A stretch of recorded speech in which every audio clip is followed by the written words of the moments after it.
tempo pra pergunta? Tem tempo pra pergunta? Tem tempo pra pergunta? Eu tenho tempo pra pergunta? Tem Tempo pra Pergunta, o podcast oficial do TDC.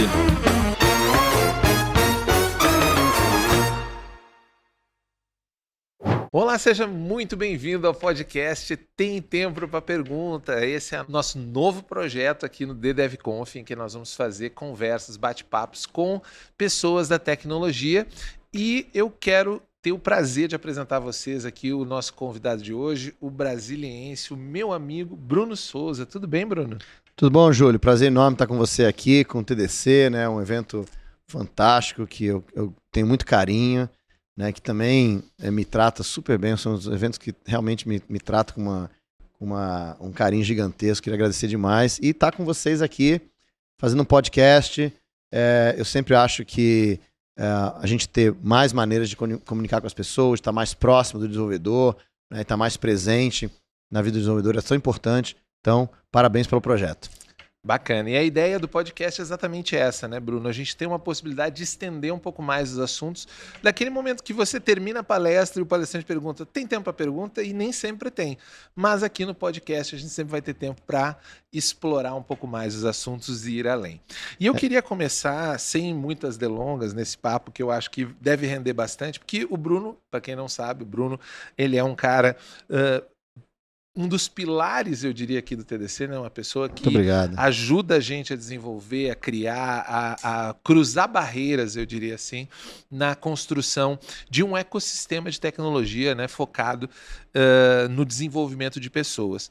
Mas eu queria começar voltando lá atrás, Bruno, porque eu acho que todo mundo vê aí o Bruno Souza dentro do TDC, e a gente provavelmente, muita gente que vai nos ouvir e nos assistir já conhece o TDC, mas não sabe como que o Bruno Souza se transformou no JavaMan, porque o Bruno Souza, ele é um desenvolvedor, consultor, né, desenvolvedor Java, mas ele teve um momento em que ele fez essa transição para se transformar no JavaMan.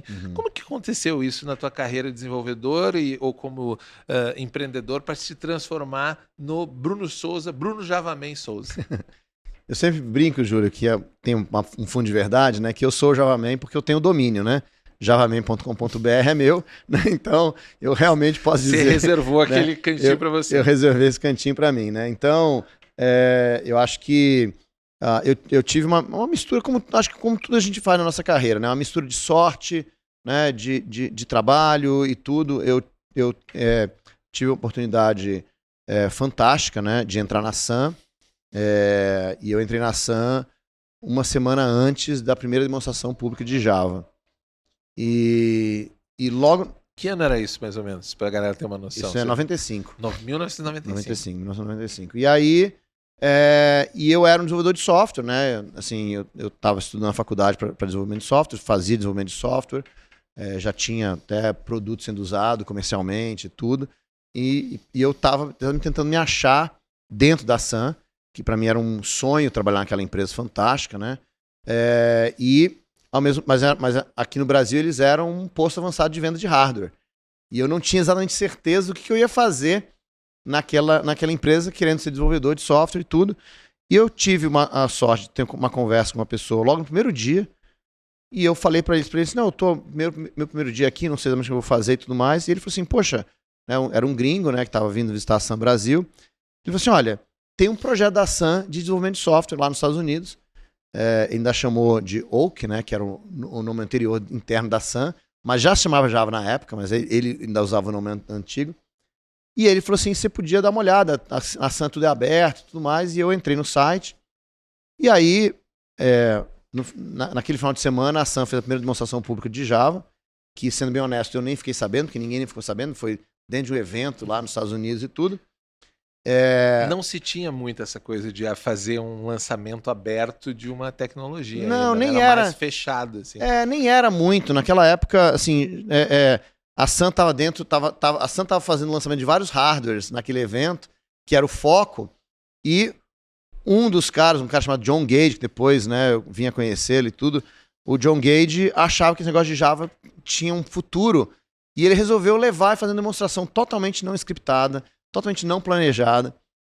E aí a mídia começou a falar daquela nova tecnologia, daquela nova linguagem de programação e tudo. E eu tava lá no meio, acessando o site, conversando com as pessoas, fazendo parte da lista de discussão. E aí um belo dia meu chefe entrou na sala e falou assim, galera, tem um jornalista aí perguntando sobre um tal de Java. Diz que é um produto da Sun. Alguém sabe o que é isso? Aí eu falei assim, eu sei, né? E aí começou essa história de eu começar, né? Eu sabia o que era, começou um burburinho muito grande, né, no mercado, e eu era o cara que sabia de Java, né?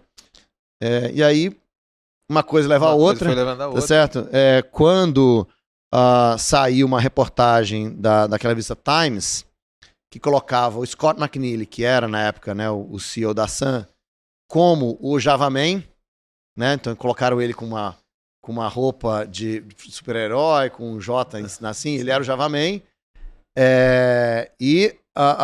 né, assim, vencendo, né, o software proprietário, umas coisas assim, né, tipo... Sim. Né, e aí o pessoal começou a chamar, não, o Bruno é o Javaman aqui no Brasil, né? E aí foi aí que veio a gente tem o nosso Javaman, eles falavam assim, né? A gente tem o nosso Javaman, a gente também... E aí, para mim foi muito bacana essa oportunidade, né, de estar trabalhando com Java tão no começo, mas ao mesmo tempo era uma aposta, né?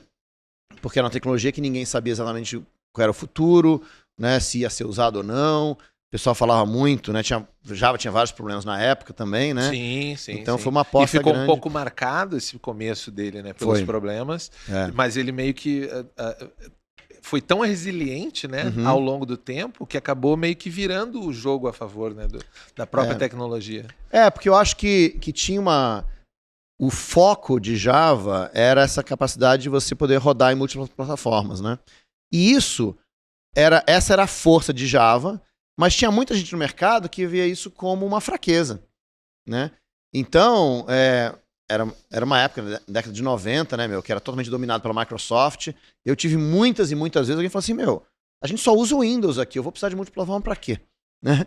Então, as pessoas viam isso como uma fraqueza da tecnologia, e eu, né, acho que até ligado muito aqui no TDC, né, eu via isso como uma grande força, né, porque você ter essa capacidade de não só rodar em múltiplas plataformas, mas de você poder atrair pessoas de várias regiões, de várias áreas, ter várias empresas participando, né? Você criar esse ecossistema, eu sempre vi isso era a força da tecnologia, né? E o mercado que caminhou para isso, na verdade. Exatamente, o mercado acabou chegando nesse momento de que né, de que você precisava de várias empresas. Então, eu vejo, por exemplo, aqui a gente está falando um pouco do TDC também, eu vejo, por exemplo, essa visão do TDC de construir esse ecossistema, né, múltiplas tecnologias, múltiplas linguagens, múltiplas comunidades, né, esse ecossistema de inovação aberta que, de certa forma, a Yara aprendeu muito, né, com Java na época também, né, com JCP e tudo mais, ela conta essa história, mas essa é a força do TDC, assim como era a força de Java naquela época. E muita gente não via isso, né? E eu acabei aprendendo também tudo isso, né, dessas possibilidades, e assim, tudo isso mostrou uma força de verdade, né? Que legal. E acabou combinando até com uma honraria que você recebeu, né? Que foi de todo o seu lifetime, né? Com o Java, você recebeu da Oracle. Da Oracle, exatamente um ano atrás. Exatamente um ano atrás. Né? Eu fui agraciado com esse prêmio, né? Que até hoje é o único, que só foi dado para uma pessoa, que fui eu. E que é um Lifetime Achievement, né? Na comunidade Java.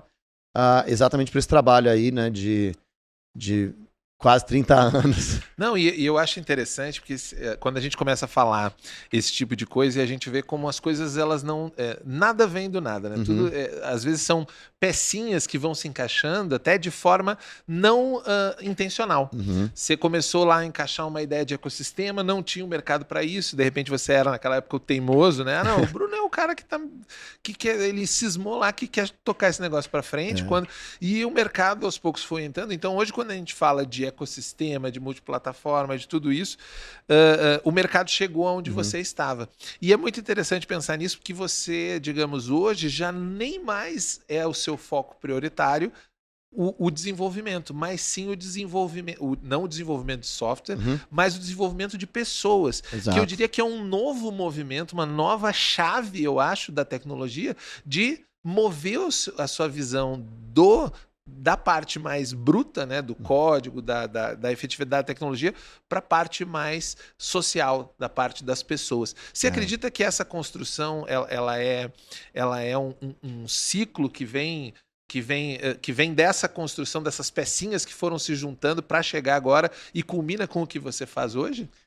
Isso é muito interessante ver dessa forma, porque de fato, né, por exemplo, quando a gente começou essa discussão de carreira, né, eu comecei com o Edson Yanagi, inclusive está aqui no TDC, a gente começou uma trilha de carreira aqui no TDC que foi uma aposta da Yara, né, ela acreditou, né, nessa possibilidade, me deu um espaço para poder fazer. Naquela época, Júlio, ninguém queria falar de carreira. Era impressionante. Eu tentava mandar palestras de carreira nos eventos, eu era rejeitado, né? E talvez as pessoas não tinham ideia ainda do que significava isso. Né? Exato. O que significa carreira no meu contexto, né? Exato, né? Então, assim, não tinha interesse. Eu tenho uma história engraçada, né? Que eu conto isso, que a revista chamada Java Magazine, né? O editor da Java Magazine falou para mim, Bruno, não precisa mais mandar artigo para mim, porque você quer escrever de carreira, eu não quero saber. Eu quero só artigos técnicos, né? Poupe o seu tempo. Poupe o seu tempo. Não me manda mais artigo que eu não vou mais aprovar. E eu acho muito interessante que a gente fez esse movimento, né? E hoje em dia, todo evento, todo mundo fala dessa importância. Por quê? Porque a verdade, Júlio, é que você estava falando assim, né? Que o foco saiu do desenvolvimento de código, né? E passou a ser no desenvolvimento do desenvolvedor. Tá certo? Porque o código só sai bem, você que está aqui nos ouvindo sabe muito bem, o código só sai bem se o time está bem, se o desenvolvedor está bem, né? Você pega um cara com burnout, um time todo desestruturado, isso cria problemas gigantescos, né, para o próprio software e tudo mais. E a verdade, Júlia, é que se você for parar para pensar e olhar os maiores problemas dentro de um projeto, dentro de uma empresa, são problemas com as pessoas. Não é o código o problema, né? O problema são problemas com as pessoas. Então, quando o TDC fala que o mais importante do TDC são as pessoas, eu me identifico muito com essa visão. Porque é o que eu acho mesmo. Eu acho que quando as pessoas assumem a responsabilidade, quando as pessoas sabem negociar, sabem discutir, sabem dar feedback, receber feedback, quando as pessoas sabem se valorizar e valorizar o seu passado, tudo isso reflete no código, reflete na codificação. E essa visão que você vem construindo, né? E eu tenho acompanhado, tenho a sorte, o prazer, a honra de acompanhar esse processo que você vem construindo de solidificar mesmo a visão do desenvolvedor como esse agente, né? Essa capacidade, né? de desenvolver para além do que seja o código, do que é a tecnologia, de que é a linguagem, não interessa. O importante é essa outra construção que culminou nos teus livros, né? Seja aquele que você fez, mas você publicou agora um último livro falando exatamente sobre isso, né? Exato. A gente publicou agora, né? Saiu recentemente, inclusive estive em Nova York lá pro lançamento. Olha que chique, né? Nossa. Tá certo, né? A gente fez o lançamento do livro, na verdade eu estava lá por outra razão, mas a gente fez o lançamento do livro lá junto, foi muito bom, com a minha coautora, a Heather Vancura, né? Que é a diretora-geral do JCP, né? Do órgão de padronização de tecnologia Java. Então, foi um alinhamento muito bom de forças aí, de duas pessoas muito ligadas à comunidade, muito ligadas à evolução da tecnologia, né? A gente conseguiu. E o livro chama Developer Career Master Plan, né? Então, a gente ajuda, são 15 capítulos, 15 passos, né? Para que o desenvolvedor construa esse plano, né, mestre aí da sua carreira de desenvolvimento. Então, realmente acho que combinou aí esses vários anos de trabalho nesse livro, que acho que tem muito do que a gente, né, que a gente trouxe, né, para essa discussão. E realmente a gente estava até discutindo isso, que para a Pact Publishing, que é a empresa que publicou, eles mesmos disseram isso, que eles estão uma nova categoria de livro, né? Porque eles têm muitos livros técnicos que falam de linguagem, programação e tudo mais, voltado para o desenvolvedor técnico. Eles também têm livros focados na pessoa que está começando, né? Então vai começar a carreira e tudo, né? Mas esse é o primeiro livro que está na categoria de você dar o próximo passo de carreira para o profissional, né? Porque o foco do livro é o profissional, é a pessoa que tem vários anos de carreira, talvez seja até um sênior hoje, e o que ele pode fazer para dar esse próximo passo. Porque a verdade, Júlio, a gente está falando assim, né, dessa consolidação e tudo mais, mas isso não é uma ideia nova, né? Eu sempre gosto de citar, por exemplo, a lei de Conway, né, que é uma lei bastante importante, principalmente agora nessa discussão de microserviços e tudo mais, né, que fala sobre a arquitetura do software. E Conway diz que, né, parafraseando aqui a lei, ele diz que a arquitetura do software, o design do seu sistema, vai invariavelmente refletir o design e a arquitetura da comunicação da sua empresa. Então, quer dizer, se você se comunica mal, você vai desenhar um sistema mal, tá certo? Um sistema mal, você vai fazer um mau desenho do sistema, né? Então, eu acho que a gente, hoje o pessoal está percebendo isso, né? Percebendo essa necessidade de comunicação, percebendo essa necessidade de fazer o algo a mais, digamos assim, né? Perfeito. E, assim, o nosso projeto aqui do Tem Tempo para Pergunta, a gente tinha no planejamento sempre ter aquela pergunta, né, a famosa pergunta vermelha, que é um pouquinho mais, digamos assim, apimentada, né, para colocar o nosso público, né, o nosso ouvinte, para refletir sobre temas que são bastante atuais. E eu acho que essa conversa sobre carreira, ela não pode ficar fora de um contexto que a gente tem vivido nos últimos tempos, seja no Brasil, mas é um contexto bastante global, que é essa sequência de layoffs que vem acontecendo, né? Esse processo, e que a gente vê no mercado muitas visões, dizendo, isso é sistêmico, não, isso é um rearranjo, não, isso daqui a pouco, porque a demanda é muito grande e a galera vai ter que voltar a contratar, e o que está mudando é as bases de contratação. Então, olhando a tua visão como uma pessoa que desenvolve o foco da carreira das pessoas, né? Porque até interessante, ontem a gente fez o pré-show e o Paulo Bocaletti, nosso amigo, falou, pô, eu nem pensava o que era carreira, né?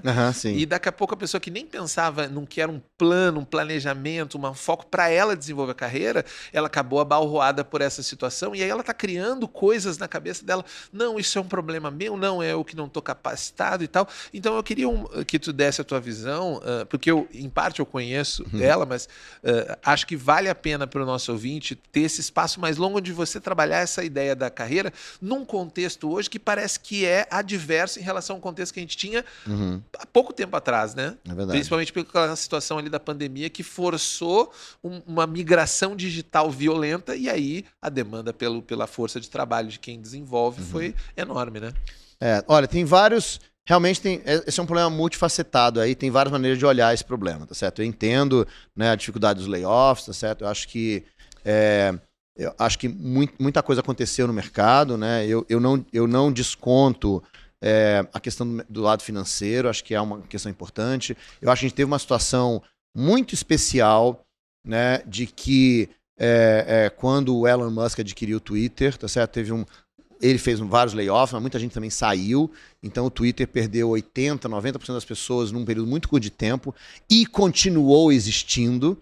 Tá certo? Que é uma coisa, né, maluca. O que é uma coisa maluca, mas que mostrou para outras empresas de que talvez eles estivessem muito grandes, né? E quando está todo o spotlight numa empresa, é mais fácil outras empresas tomarem uma atitude de layoff, por exemplo, porque eles não são, né? Quando uma única empresa tem um layoff, certo? Todo mundo já cai matando, né? Eles devem estar com problema econômico, não sei o quê. Mas quando tem um monte, é mais fácil, vão aproveitar a onda, né? Então, eu acho que rolou um pouco essa coisa, talvez digamos, um contágio assim, mas também uma certa... aproveitar a oportunidade, digamos, né? Então, assim, a gente tem que levar isso em consideração para perceber que não são as pessoas. Mas uma coisa que eu sempre digo, Júlio, que eu acho que é muito importante, as pessoas me perguntam assim, olha, não é assim, uma boa pergunta, porque eu estava aqui esperando a gente começar a gravação e eu acabei de receber um e-mail de um mentorado meu falando isso, perdi meu emprego agora, né? Tá certo? Então, o que vai acontecer? Então, essa é uma situação real. As pessoas podem, de fato, participar de um layoff, né? Quer dizer, ser envolvido no layoff e tudo mais. E o que eu sempre acho é o seguinte, que sim, o layoff é complicado, muita gente vai perder o emprego, isso é verdade. Mas você que está nos ouvindo aqui não vai afetar você. O que eu quero dizer com isso? Cada um de nós, a gente só precisa de um emprego. Tá certo? A gente não precisa de 50. Né? E, de fato, o mercado não está desaquecido. O mercado está muito aquecido. Tem muita necessidade de emprego. Tem muita necessidade. As empresas de tecnologia, elas fizeram, nos últimos anos, elas fizeram uma drenagem do mercado. Elas puxaram todos os profissionais para dentro delas, né? E deixou as empresas que não são empresas de tecnologia muito desprovidas. Eu tenho clientes e amigos hoje que eles não conseguem contratar ninguém. Por quê? Porque os salários ficaram muito altos, né? Os profissionais bons do mercado sumiram completamente. Alguns saíram do Brasil. Muitos saíram do Brasil, né? Então, o que acaba acontecendo é que essa drenagem que aconteceu no mercado é prejudicial para todo mundo também, não é positivo, né? Então, você que está nos ouvindo hoje, eu te garanto que existe espaço para você no mercado. Tem muita empresa aí que está precisando de um profissional como você, que está precisando de uma direção tecnológica que ela não sabe dar, que está disposta a pagar bons salários e que não tem condição porque eles não sabem contratar, eles não são tecnologia de ponta, porque, né? E que precisa exatamente de alguém como você para ir lá, para dar esse direcionamento, para inclusive criar tecnologia de ponta dentro dessas empresas. Então, eu acho sim que muita gente vai perder o emprego, sim, mas você que está nos ouvindo, isso não deveria te afetar, porque você tem condição de contratar, de ser contratado, né? Muito rapidamente numa outra posição e, inclusive, sair melhor do que você está aqui hoje. Isso que você falou bate naquela ideia de que a grande maioria das empresas, e até num contexto bem nacional, ainda não se percebeu ou ainda não está no escopo de planejamento dela, não está nas metas para 5 anos de que elas precisam mover-se digitalmente. Exatamente. Né? Eu já nem falo nem de transformação digital, eu digo, é movimento mesmo, porque já está todo mundo andando. Né? Você não adianta você pensar, não, agora eu vou parar e vou fazer a minha transformação. Não, meu amigo, esse trem já partiu, né? Ele já está andando, ele já está ganhando tração, inclusive, e você está aqui dizendo, mas será que eu deveria me preocupar com isso? Será que isso é um enabler do meu negócio? Ou será que isso aí é um impeditivo, né? Eu vou perder mercado por causa disso?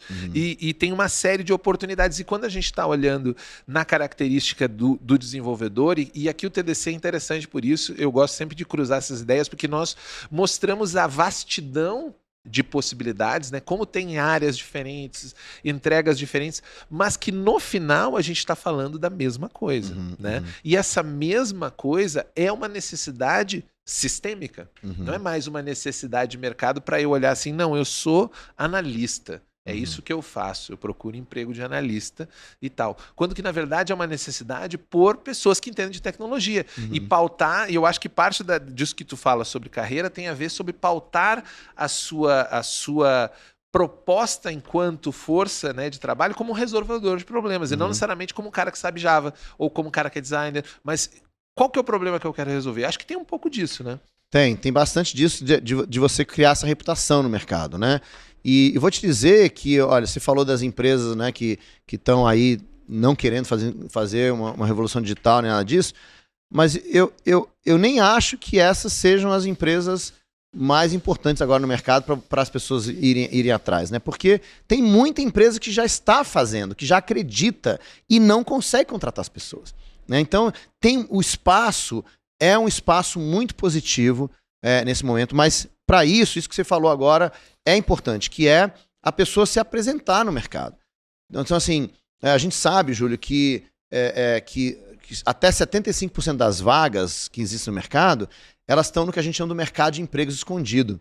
Né? Isso é até uma coisa que você está nos ouvindo aí, para até procurar no Google, para você ver o que é isso. Que é esse mercado de emprego de vagas que existem, mas ninguém sabe, porque elas não estão publicadas, porque a empresa não tá procurando ainda, porque não tem nenhuma pessoa que saiba da vaga. Vou dar um exemplo disso. Digamos que você trabalha numa empresa, Júlio, e você tem um amigo seu que trabalha lá também, e esse amigo seu acabou de conseguir uma vaga, sei lá, para fora do Brasil. Né? Ele está lá todo feliz, ele vai sair e tudo mais. Você é a única pessoa que sabe que ele vai sair. Porque ele só vai sair quando tudo estiver certo. Sim. Né? Então, naquele momento, o chefe dele não sabe que ele vai sair. O RH não sabe que ele vai sair. Mas você sabe. Você sabe que a sua empresa vai ter uma vaga. Então, você pode ligar, pô, Bruno, cara, vai ter uma vaga fantástica na minha empresa. Vai, né? Daqui a uns dias, cara, e eu quero indicar você. Você toparia? Eu falo, topo. Essa vaga, Júlio, nunca vai aparecer uma oferta de emprego. Por quê? Porque é uma vaga que você sabe que existe, você me chamou, você vai me apresentar para o seu chefe vai me contratar e essa vaga não vai aparecer em lugar nenhum, não vai ser ofertada. Isso é que a gente chama de mercado de emprego escondido. E a gente sabe que até 75% das vagas estão nesse mercado. Então as pessoas ficam procurando desesperadas, mas elas não se apresentam no mercado. Né? Elas não mostram que elas são capazes, que elas são competentes, né? Que elas não criam essa visibilidade, elas não criam isso que você, como cara de marketing, sabe muito bem, elas não criam esse brand, né? Essa marca deles mesmos no mercado. Então, você começou essa história falando sobre o JavaMan, né? O JavaMan hoje é uma marca. Né? Engraçado que o Scott McNealy não é mais chamado JavaMan. Certo? Ele já saiu da Sun, já vendeu a Sun, ele já tá fazendo outras coisas, né? Ele nem sei se tem alguma coisa a ver com o Java que ele tá fazendo hoje em dia, tá na área de saúde. E o JavaMan continua sendo eu. Porque tá você certo? alimentou essa marca, trabalhou ela ao longo do tempo, até Exato, hoje, né? Exato. Tá certo? Então, assim, hoje, apesar de, né, eu falo tranquilamente isso, eu acabei de falar na trilha de carreira aqui, eu falo tranquilamente de que eu não sou o melhor desenvolvedor de Java. Eu não sou o melhor desenvolvedor de Java do mundo. Eu não sou o melhor desenvolvedor de Java na minha empresa. Eu não sou o melhor desenvolvedor de Java no TDC. Eu não sou o melhor desenvolvedor de Java entre os meus amigos. Eu não sei dizer aonde eu sou o melhor desenvolvedor de Java. O Edson brincou comigo, você é o melhor desenvolvedor na sua casa. Tá certo? Mas ainda assim, eu sou o cara que construiu essa marca do JavaMan. Certo? Porque eu me envolvi com os processos, eu me envolvi com as pessoas, eu fui o cara que ajudou a tecnologia atingir o estágio que ela está hoje, ajudei a tecnologia Java a virar open source, ajudei a construir o processo de padronização de Java. Quer dizer, eu me envolvi com as pessoas todas e construí essa marca. Né? E isso é interessante por quê? Porque eu concordo com você que o principal problema a ser resolvido são as pessoas. Né? É você ajudar o desenvolvedor a crescer. Mas porque eu tenho a marca do JavaMan, quem é que se aproxima de mim? O desenvolvedor de software. Que é exatamente a pessoa que eu posso ajudar a dar o próximo passo na carreira, a se tornar mais responsável, a fazer projetos mais sofisticados. Né? Então, o fato de eu não ser o melhor desenvolvedor de Java não impacta o meu trabalho, que é de ajudar o desenvolvedor a dar o próximo passo, a crescer e a se tornar... E a ele... com o trabalho dele desenvolvendo, fazer essa transformação fantástica que eu acho que é possível fazer no mundo. Eu concordo tanto com você nesse caso aí do branding, que eu acho que as pessoas têm um pouquinho de repulsa, assim. Você fala, não, você tem que fazer a sua marca pessoal, né? E eu até trouxe aqui para o TDC uma ideia até um pouquinho mais, eu chamo mais palatável, né? Que é a ideia de que você precisa ter uma presença digital. Isso. Que é a forma com que você se torna interativo de forma assíncrona. Porque se eu consigo descobrir quem é o JavaMan, o que ele já fez, quais são as ideias dele, né? Sobre como é que ele pensa sobre determinado tema, que é um tema que eu preciso resolver na minha empresa, né? Que às vezes isso não está no portfólio, não está no currículo, não, está num texto que você escreveu, está num PPT que você subiu. Então, construir essa sua presença digital transforma você em uma pessoa encontrável. Exato, mesmo, é isso aí. porque às vezes as pessoas acham, não, isso aí é tudo relacionamento, tudo por indicação. Mas, olha, sim, eu acho que tem muito essa questão do relacionamento e indicação, mas tem um limite, né? Eu tenho um ciclo de pessoas que eu conheço, mas vai chegar num momento que eu vou dizer assim, caramba, mas quem é que vai fazer esse negócio, essa infraestrutura de microserviços aqui? Eu vou precisar achar alguém. Aonde que eu vou procurar? Então, essa repulsa que você falou aí do brand, do marketing pessoal, que o pessoal também usa essa... assim, eu chamo isso, na verdade, Júlio, de reputação, né? Porque reputação não é o quanto você sabe uma coisa, reputação é o que as pessoas acreditam sobre você. Então, se você tem uma boa reputação, você participa de projetos fantásticos. E ao participar de projetos fantásticos, você tem uma reputação melhor ainda e vai participar de projetos mais fantásticos ainda. Então, e a reputação é uma combinação de coisas. Você falou assim, o pessoal diz que é relacionamento. Não é só relacionamento. Eu aparecer no mercado, mas não é só visibilidade. Eu tenho que ser muito bom. Tem, mas não é só isso. Então, reputação, eu tenho até um negócio que eu chamo da fórmula da reputação, né? Depois o pessoal pode até procurar online aí, que tem muita gente já tweetou sobre a fórmula da reputação, e que eu identifico 10 itens em que você deveria considerar para você construir a sua reputação. Então, sim, networking é importante, visibilidade é importante, as suas habilidades são importantes, mas tem outras coisas, né? Você assumir responsabilidade, você ser um cara consistente, né? Você pega, por exemplo, eu e você trabalhamos juntos bastante em vários eventos, várias atividades. Se eu sou um cara totalmente inconstante, né? Que um dia eu falo, pô, Júlio, que legal, você é meu amigo. Outro dia eu tô lá, pô, que saco, você não sei o quê. Se eu sou um cara inconstante, né? Você não tem como confiar em mim. Então a minha reputação vai ser péssima, né? E aí as pessoas falam assim, não, porque a gente tem que ter a consistência, não, porque eu tenho que escrever blog todo dia, eu tenho que escrever código todo dia. A consistência não é só isso, né? Então é essa coisa das pessoas poderem confiar em você, né? E saberem que elas sabem o que vai acontecer quando você participar do projeto. Ela sabe que se você entrar no projeto vai ter código de qualidade, ela sabe, né, porque você constantemente faz código de qualidade, né? Elas sabem que se você cometer um erro, você vai assumir a responsabilidade, porque você constantemente assume a responsabilidade, você não é um cara que joga o problema na mão dos outros. Então, assim, essa constância também faz parte da reputação. Então, a reputação são 10 itens, né, para você poder pensar, e tudo isso é você construir, que no fundo a gente resume isso, né, no brand, no marketing pessoal, mas eu acho que o desenvolvedor se aceita muito essa ideia da reputação, porque no desenvolvimento de software, reputação é muito importante. Beleza. E, Bruno, um dos temas mais recorrentes, até na própria submissão da palestra, porque o TDC tem essa coisa interessante de que dificilmente a gente determina o que vai ser a conversa dele, né? Porque são processos muito horizontais. A gente tem a seleção de coordenadores, que é horizontal, o Call for Papers, né? Que é uma proposição de palestras, e a gente vem notando que desde do boom das inteligências generativas tem sido o assunto em qualquer um dos aspectos. Você está falando no design de IA, o pessoal está falando na parte de desenvolvimento, você está falando na parte de carreira, você está falando... E isso parece que se transformou em uma espécie de sombra. Não no sentido de uma sombra que oculte alguma coisa, mas parece que aquela sombra, que aquela entidade presente ali, que você sempre tem que perguntar para ela, e aí, IA, o que você acha disso? Né? E eu queria saber a sua visão, principalmente sobre esse impacto na vida do desenvolvedor, que é teu foco, né? Desenvolver pessoas desenvolvedoras, quando ele está olhando que tá vindo novas ferramentas aí, tá vindo por exemplo, o Copilot, que propõe que você tenha uma produtividade muito maior com um número menor de desenvolvedores, e ele tá fazendo essa sombra começar a ganhar tons, né, de um monstro ali que está próximo de abocanhar ele, enquanto que tem uma série de pessoas que diz não, isso não vai acontecer e tal. E eu queria saber como que é a tua visão do impacto nesse planejamento de carreira, nesse processo que eu estou fazendo, de todo esse movimento que, em parte, a gente sabe que ele é também emocional, né? Também até estético, né? Da coisa da IA. Não, você tem que entrar no ChatGPT e saber... Não, você tem que passar o seu código numa ferramenta de IA para ele ficar mais clean e tal. Tem essa coisa, mas na dimensão prática mesmo, do planejamento de carreira que a pessoa está fazendo. Eu acho que, primeiro, para mim, a inteligência artificial é uma excelente ferramenta. Você tem uma ferramenta, eu acho que muita coisa vai acontecer. A gente está vendo a ponta do iceberg da inteligência artificial.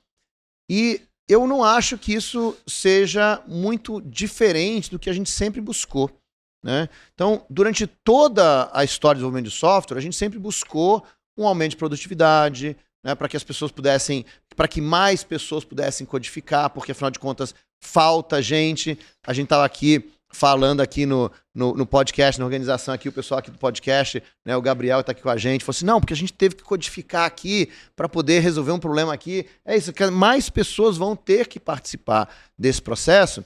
Por quê? Porque o desenvolvimento de software está em todos os lugares. Quando a gente falou lá no começo, né, da história das grandes big techs aí terem, né, drenado o mercado de profissionais, faltou profissional em vários lugares, e a gente precisa disso, certo? Assim, e a dimensão de código não está mais só no desenvolvedor, ela se espalhou, né? Em Exato, vários aspectos. Em todos os lugares, né? Então o fato de você... Por exemplo, eu comecei, Júlio, eu sempre cito padarias, porque eu comecei, meu primeiro software comercial que rodou durante muitos anos foi um software de padaria, né? Eu fiz um software para padaria. Então, quer dizer, você pensa bem que há 30 anos atrás, uma padaria... Tá certo? Me contratou para fazer um software para eles. Né? Então, assim, ou seja, o software está em todos os lugares. Todo mundo precisa de software. E, portanto, a gente precisa de mais desenvolvedores, né? Ou pelo menos de mais pessoas capazes de desenvolver alguma coisa. Né? Então, a gente sempre teve essa busca pela produtividade. Né? Então, para o desenvolvedor ser mais produtivo e tudo mais. E a IA é um processo desses. Agora, a gente tem sempre que lembrar que a ferramenta não é o que resolve o problema. Quem resolve o problema é a pessoa. A IA não é o ator. Né? Não é o protagonista da história. Ela é a ferramenta que você vai utilizar. Então você vê, por exemplo, eu acho muito interessante que é muito fácil, por exemplo, eu estou na área de programação, mas também estou na área de marketing. Né? Então, eu vejo pessoas que não entendem de marketing usando a inteligência artificial para gerar material de marketing. E o fato de eu entender de marketing, eu olho aquele material gerado pela inteligência artificial e falo, isso é ruim. Não necessariamente porque o material gerado é ruim, mas porque não tem um plano por trás, não tem não encaixa dentro da empresa para aquele negócio foi feito, não conecta com o público. Né? Então, o material pode ser bonito, pode ser, mas não vai ter o efeito necessário. E isso é muito interessante. Por quê? Porque quem é a pessoa capaz de identificar o efeito somos nós. Qual é o efeito que a gente quer? Né? Até porque o efeito é contextual. Exato. Né? E a IA não chega nesse nível de abstração ainda. Exato. Então, assim, quando você quando você percebe um problema de marketing, por exemplo, um logo como esse, o logo é bonito, não é, não sei o quê, foi gerado pelo IA, mas isso aqui não é solto, ele está num contexto, ele está numa realidade, ele está numa coisa que precisa acontecer. Então, quem vai fazer ótimos trabalhos de marketing com a IA é o cara que entende de marketing e que vai colocar esse contexto todo e vai fazer um excelente resultado. Então, eu estou aplicando isso no mundo de marketing porque quando a gente fala daquilo que a gente faz muito, a gente acaba não vendo. Mas essa é a realidade do desenvolvimento de código. Então, eu vejo que é possível que a IA cria código, cria código bom, cria código eficiente, faz o código muito mais rápido do que uma pessoa, faz. Mas para aquelas pessoas que sabem fazer código e sabem usar a IA para fazer código. Porque se uma pessoa qualquer que não sabe o que está fazendo pede para a IA criar código, ela não faz a menor ideia do que é isso. Tá certo? Ela não sabe julgar se o resultado criado é um bom logo que vai trazer resultado ou não. Né? Vai ter alguma coisa. Isso é pior. Porque assim, a grande questão, sabe o que Júlio? É assim, o que você não consegue ver. Por exemplo, eu mando a IA fazer esse logo aqui. Tá certo? Esse logo aqui tem tempo para perguntas. Nesse momento, para quem está só ouvindo a gente, o Bruno está mostrando o logo. Tempo para pergunta que está aí na vitrine do podcast. Exato, eu ia até falar exatamente isso. Eu tô aqui, então assim, a IA vai fazer esse logo aqui. Beleza, ela faz um logo bonito, bacana, tudo mais. Agora, esse logo vai ter o efeito necessário? O efeito que você está buscando? Vai atrair as pessoas? Vai fazer com que as pessoas queiram ver o podcast? Você não sabe. E aí você usa esse logo criado pela IA, que você não tem a menor noção do resultado. E você não sabe dizer que você não atraiu as pessoas por causa do logo. Porque você não sabe o suficiente para poder validar essa informação depois.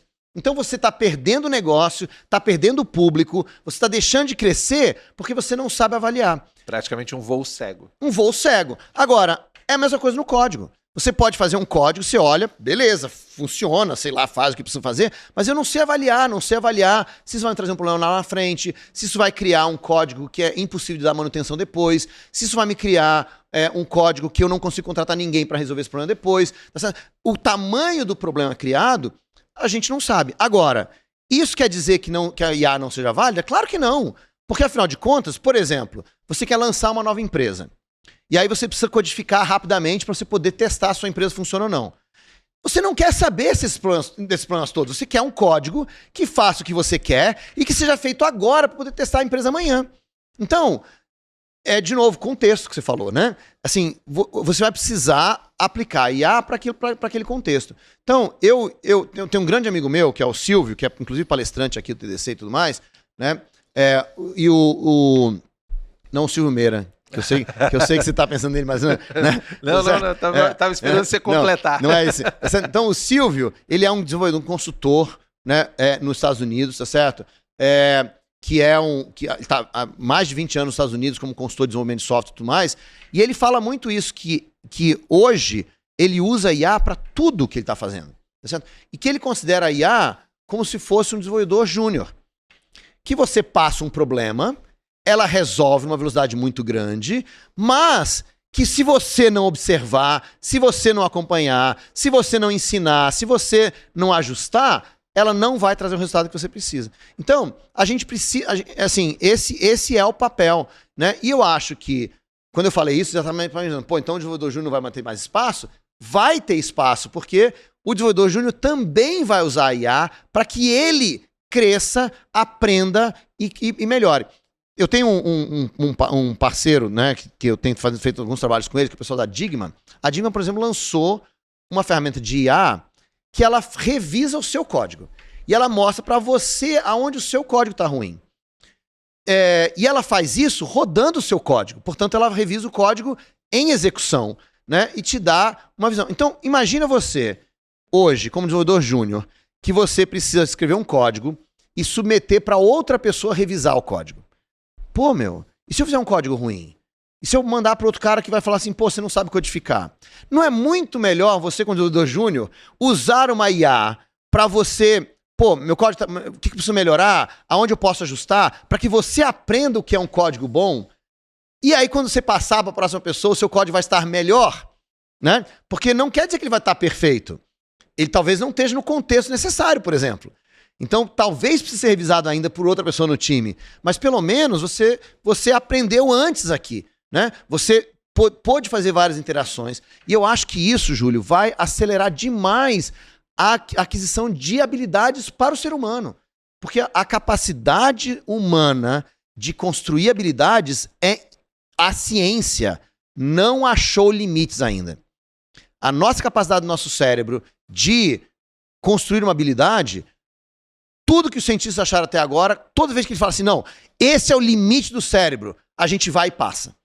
Então, eu acho que a IA vai ser como, né, você tem essa possibilidade de você ter alguém que não vai te criticar, não vai te julgar e que vai te ajudar a você evoluir muito mais rápido. Então, quando a gente eu sempre falo isso, Júlio, você precisa de 3 a 5 anos para construir o cérebro do desenvolvedor. Então, se você não tem 5 anos de carreira ainda, talvez você não esteja construindo seu cérebro. Agora, demora esse tempo por quê? Porque eu preciso fazer código, mandar para um amigo, ele precisa comentar no código, eu preciso testar esse código. E se eu tiver uma IA que eu faço o código e ela me dá instantaneamente o resultado? Será que a gente consegue, de vez em 5 anos, levar 1 ano você ter um desenvolvedor profissional?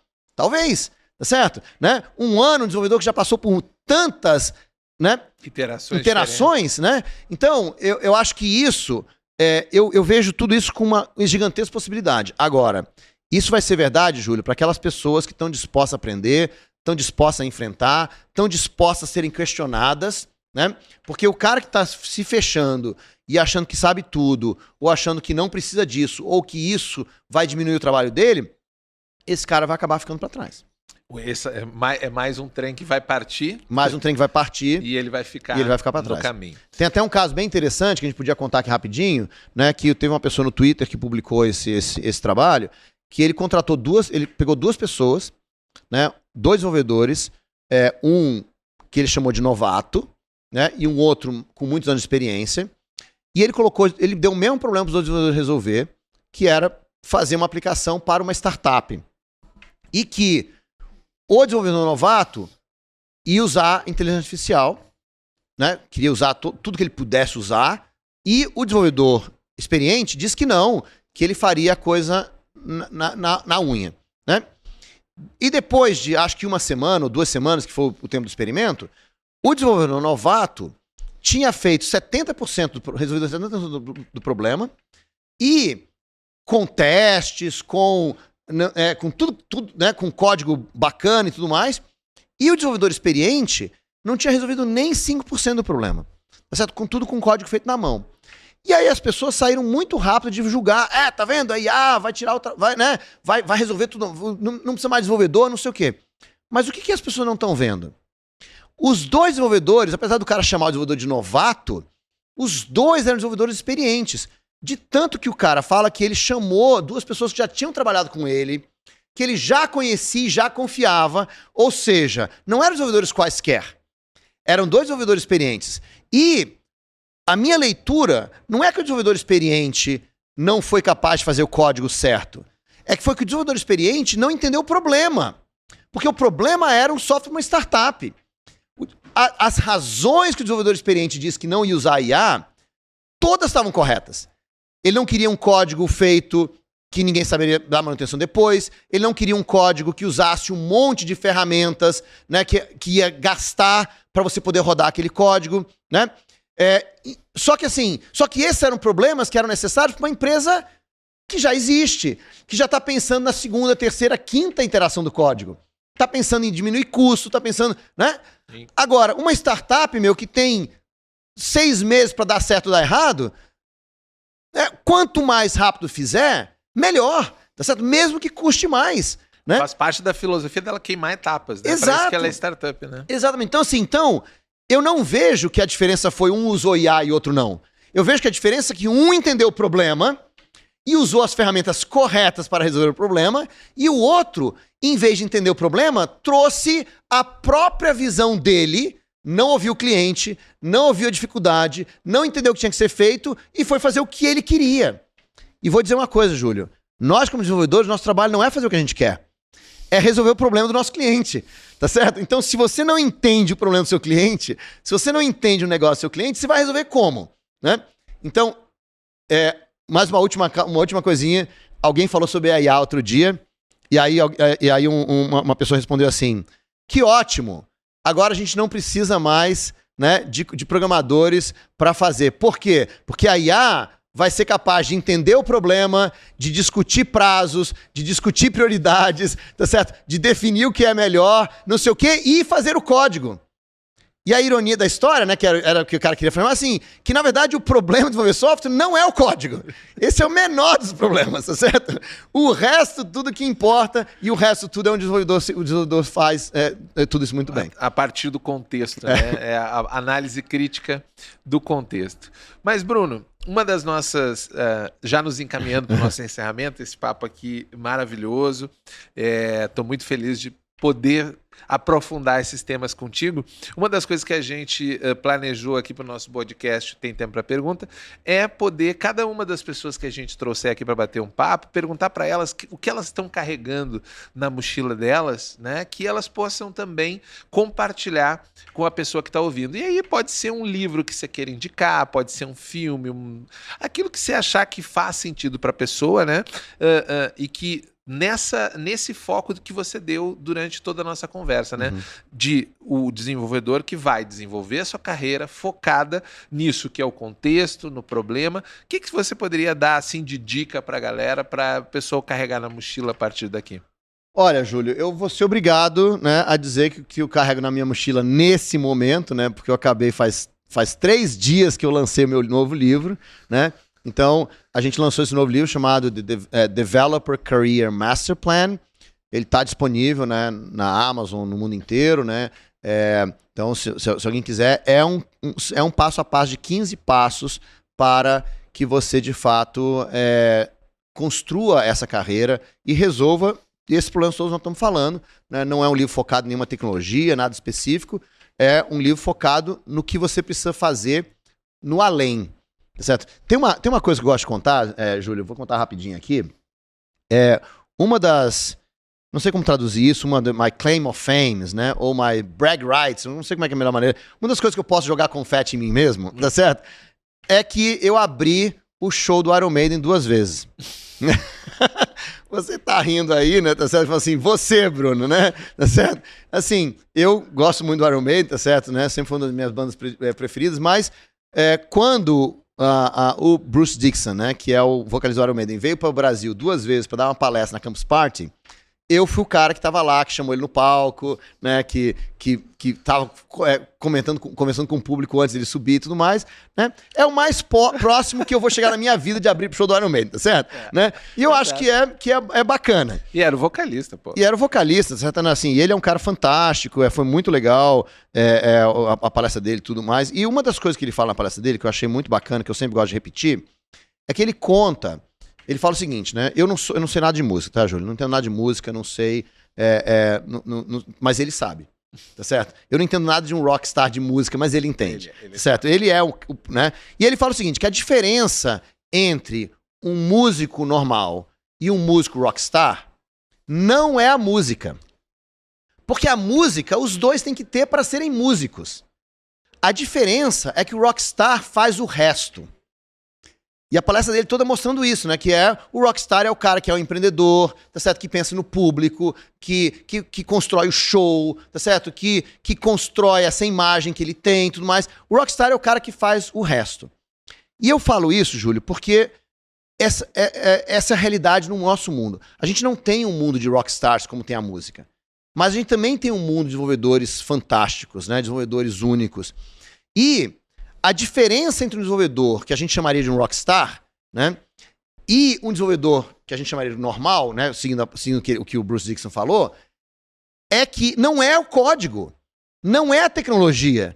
Porque para ser um desenvolvedor, você precisa do código, você precisa da tecnologia. A diferença é o resto. São as outras coisas que a maior parte dos desenvolvedores não faz e que aquele que fizer vai sobressair. É o cara que entende o negócio, é o cara que assume a responsabilidade, é o cara que sabe negociar, é o cara que sabe, que sabe ter visibilidade, o cara que sabe atrair, né, a visibilidade para si mesmo e tudo mais. É isso, certo? É o cara que sabe compartilhar o seu conhecimento. Então, esse livro, Developer Career Master Plan, a gente passa pelos 15 passos que são o resto, que são as 15 coisas que o desenvolvedor normal não faz e que eu acho que todo desenvolvedor deveria fazer. E aí você deve estar pensando, pô, Bruno, você vai falar de um livro aí que eu tenho que ir lá e comprar? Tá bom. Então eu vou te dar uma outra coisa. Esse livro do Career Master Plan, né, Developer Career Master Plan, ele cresceu a partir, né, eu escrevi com a Heather Van Cura, como já falei aqui, mas ele cresceu a partir de um trabalho que eu faço com os meus mentorados, que é um trabalho de pensar na carreira. Certo? Então, eu tenho um outro livrozinho que eu vou pedir para você colocar o link. A gente bota, né, o link, né? Coloca o link aqui né, quando publicar, mas que é um livro que chama The Best Developer Year, que é um livro para você pensar como é que você é capaz de construir o seu melhor ano da sua carreira. Esse livro eu vou entregar para todo mundo que está assistindo esse podcast de graça, né, para que você possa colocar na sua mochila e construir. É um livro curtinho, cheio de perguntas que vão te ajudar a você pensar na sua carreira. E quando você estiver pensando na sua carreira, talvez o seu próximo passo seja, né, ir aí para o Developer Career Master Plan para dar esses passos todos. Então, nesse momento, é isso que eu carrego na minha mochila, Júlio. Maravilha. E aí o pessoal já vai sair com a mochila cheia daqui. Exatamente. Bruno, muito obrigado. Estou muito feliz de poder te contar com a tua presença aqui, para a gente colocar mais perguntas na mesa, né, ir mais a fundo nos assuntos. A gente fala muito em palco, mas sempre parece que a gente não consegue ir mais fundo lá, né, no tema. Isso. Então eu estou muito feliz de ter aqui, de agradecer a tua presença e queria que tu desse a tua consideração final, como que a galera pode te encontrar, qual é a rede mais fácil para entrar em contato com você, para aquela galera que está lavando a louça e ouvindo o podcast que não vai procurar, né? Como que ele te acha depois desse papo aqui? Muito legal. Olha, primeiro eu queria agradecer, Júlio, pela oportunidade, agradecer a você que está nos ouvindo aqui. Eu acho que você está aqui nos dando esse tempo e prestando atenção no que a gente está falando. Eu valorizo demais isso, tá certo? Então, eu estou à disposição para ajudar você que está nos ouvindo a dar o próximo passo na sua carreira. Eu sou BR Javaman em todas as redes sociais, então é fácil achar, né? E pode me procurar, pode mandar mensagem. Se você não achou o link do livro, pode perguntar lá também. Eu estou à disposição. O meu objetivo, de verdade, né, desde que há muitos anos atrás meu pai, né, me ajudou a fazer uma coisa que ele era contra, né, ele me ajudou a fazer o meu currículo, e foi o currículo que me ajudou a entrar na SAM, né, e meu pai achava que eu não devia trabalhar naquele momento, que eu devia focar nos estudos, focar na faculdade e tudo mais, mas desde o momento que meu pai fez uma coisa que ele achava contra, mas que ele fez para me ajudar no que eu queria fazer, e isso construiu o Javaman só existe hoje por causa do que meu pai fez, eu assumi como objetivo de carreira ajudar você que está nos ouvindo a você dar o próximo passo para a sua carreira. Então, pode contar comigo que o que quer que você queira fazer na sua carreira, eu estou aqui à disposição para te ajudar a dar esse próximo passo. Maravilha. E não é conversa, viu, galera? Eu conheço o Bruno e ele transformou isso num caminho para a vida dele. E você que está nos acompanhando aqui ao vivo também, fica o nosso agradecimento. Você que está nos ouvindo, este foi mais um episódio do Tem Tempo para Pergunta e eu espero vocês no nosso próximo episódio. Até a próxima. Tchau! Tem tempo para pergunta? Eu tenho tempo para pergunta? Tem tempo para pergunta? Tem tempo para pergunta? Eu tenho tempo para pergunta? Tem Tempo para Pergunta, o podcast oficial do TDC.